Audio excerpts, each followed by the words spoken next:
يلا بينا نقيم الروائح البشعة. ريحة التم خصوصي بيجيكن واحد الصبح مش مفرش اسنانه وبصير يعملكن ويفطسنا بريحة تمه. رقم 1 هي أبشع ريحة، ورقم 10 هي أكتر وحدة مقبولة. راح أعطي رائحة الفم 4.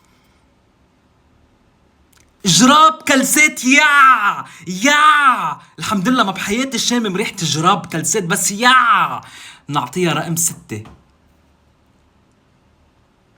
حمامات يكونوا ناس عاملين بيبي وكاكا اجي انا شملن الريحة بعطيها رقم 3 صراحة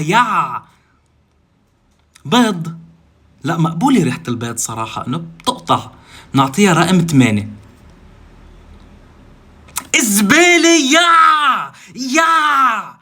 نعطيها رقم 5. عرق، ما بتحمل ريحة العرق خصوصي بيجوا